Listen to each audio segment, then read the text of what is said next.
agora com vocês, diretamente do trecho.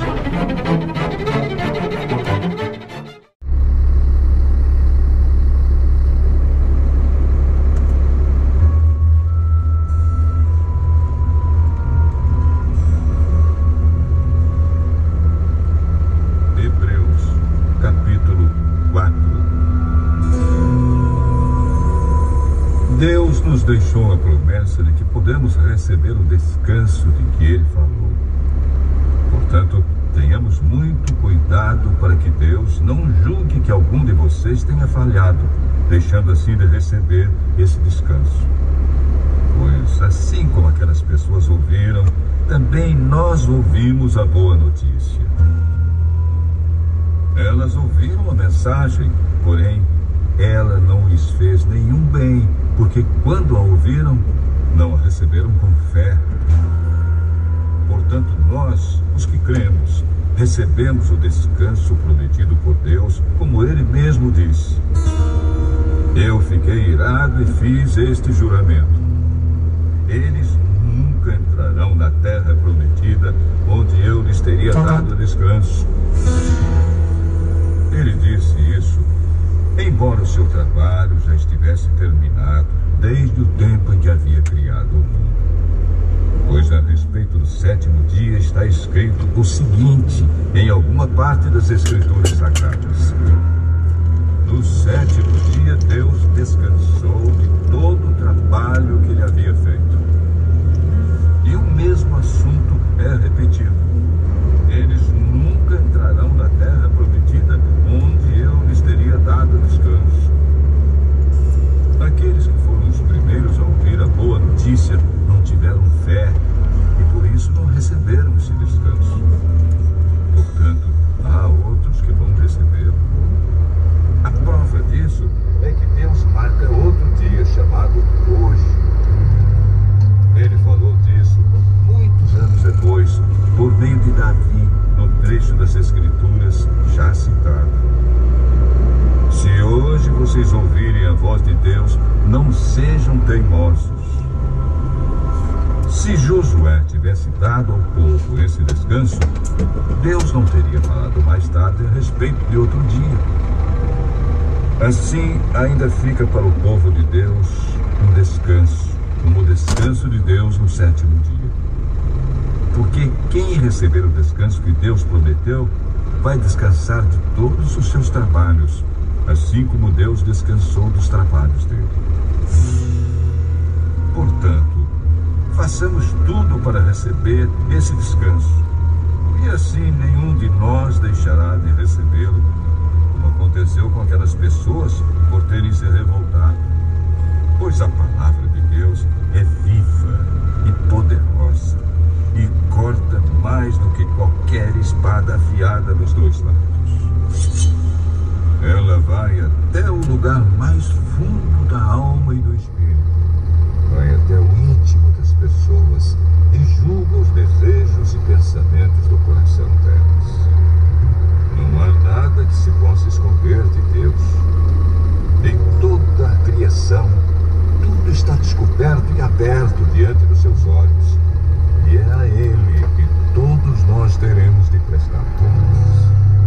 Portanto, fiquemos firmes na fé que anunciamos, pois temos um grande sacerdote poderoso, Jesus, o Filho de Deus, o qual entrou na própria presença de Deus. O nosso grande sacerdote não é como aqueles que não são capazes de compreender as nossas fraquezas. Pelo contrário, temos um grande sacerdote que foi tentado do mesmo modo que nós, mas não pecou. Por isso, tenhamos confiança e cheguemos perto do trono divino, onde está a graça de Deus. Ali receberemos misericórdia e encontraremos graça sempre que precisarmos de ajuda.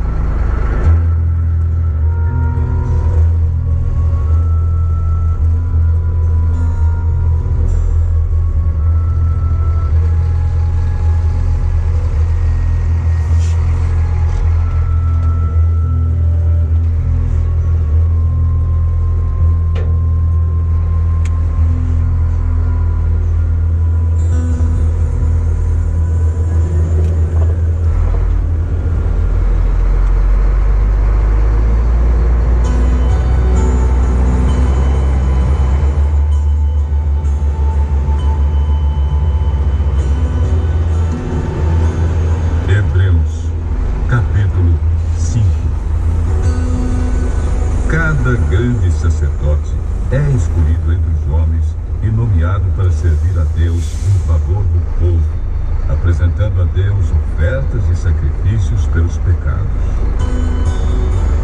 Como ele próprio tem as suas fraquezas, pode ter paciência com os ignorantes e com os que cometem erros. E porque ele mesmo é fraco, precisa oferecer sacrifícios não somente pelos pecados do povo, mas também pelos seus próprios pecados. Ninguém escolhe para si mesmo a honra de ser grande sacerdote. É somente pela vontade de Deus que um homem é chamado para ser grande sacerdote, como aconteceu com Arão. Assim também, Cristo não tomou para si mesmo a honra de ser grande sacerdote. Foi Deus que lhe deu essa honra, pois lhe disse: você é o meu filho, hoje eu me tornei seu pai. Em outro lugar das Escrituras Sagradas, ele também disse: você será sacerdote para sempre, na ordem do sacerdócio de Melquisedeque. Durante a sua vida aqui na terra, Cristo, em voz alta e com lágrimas, fez orações e súplicas a Deus que o podia salvar da morte. E as suas orações foram atendidas porque ele era dedicado a Deus. Embora fosse o Filho de Deus, ele aprendeu, por meio dos seus sofrimentos, a ser obediente. E depois de ser aperfeiçoado, ele se tornou a fonte da salvação eterna para todos os que lhe obedecem. E Deus o nomeou grande sacerdote na ordem do sacerdócio de Melquisedeque. Temos muito o que dizer a respeito desse assunto. Mas por que vocês custam a entender as coisas? É difícil explicá-las. Depois de tanto tempo, vocês já deviam ser mestres, mas ainda precisam de alguém que lhes ensine as primeiras lições dos ensinamentos de Deus. Em vez de alimento sólido, vocês ainda precisam de leite. E quem precisa de leite ainda é criança e não tem nenhuma experiência para saber o que está certo ou errado. Porém, a comida dos adultos é sólida, pois eles, pela prática, sabem a diferença entre o que é bom e o que é bom.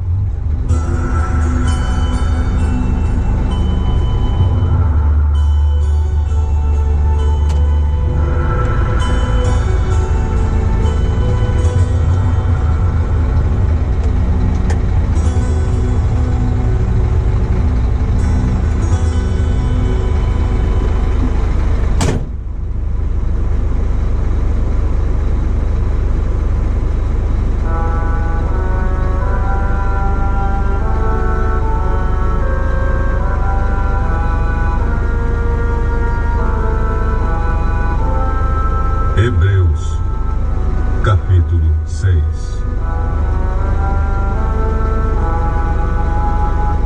Assim, vamos em frente a fim de chegarmos ao ensinamento de adultos, deixando para trás as primeiras lições da mensagem de Cristo.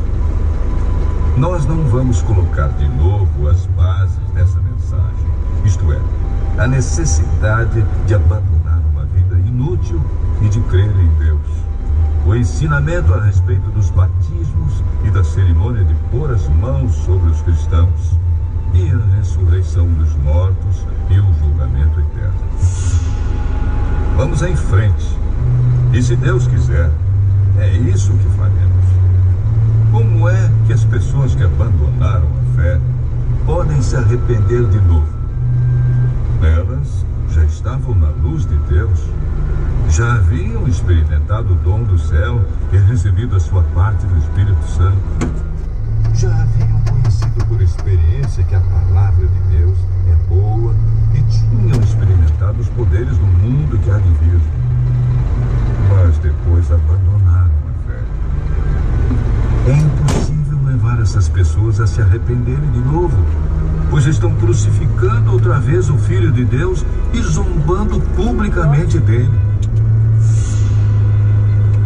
Deus abençoa a terra que recebe a chuva, a qual muitas vezes cai sobre ela e produz plantas úteis para aqueles que trabalham nela.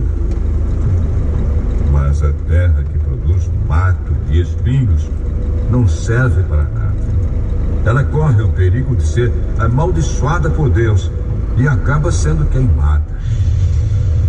Porém, ainda que falemos dessa maneira, meus queridos irmãos, estamos certos de que vocês têm as melhores bênçãos que vêm da salvação.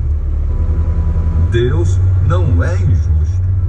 Ele não esquece o trabalho que vocês fizeram, nem o amor que lhe mostraram na ajuda que deram e ainda estão dando aos seus irmãos na fé. O nosso profundo desejo é que cada um de vocês continue com entusiasmo até o fim, para que de fato recebam o que esperam.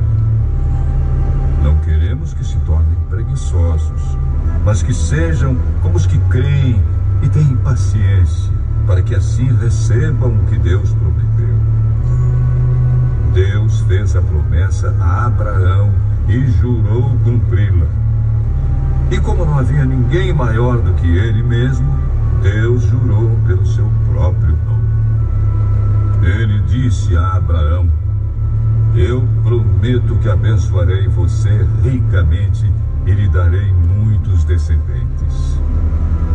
Abraão teve paciência e por isso recebeu o que Deus havia prometido. Quando alguém jura, usa o nome de uma pessoa que é maior do que ele e o juramento acaba com qualquer discussão. Deus quis deixar bem claro aos que iam receber o que ele havia prometido que jamais mudaria sua decisão. Por isso, junto com a promessa, fez o juramento. Portanto, há duas coisas que não podem ser mudadas, e a respeito delas, Deus não pode mentir.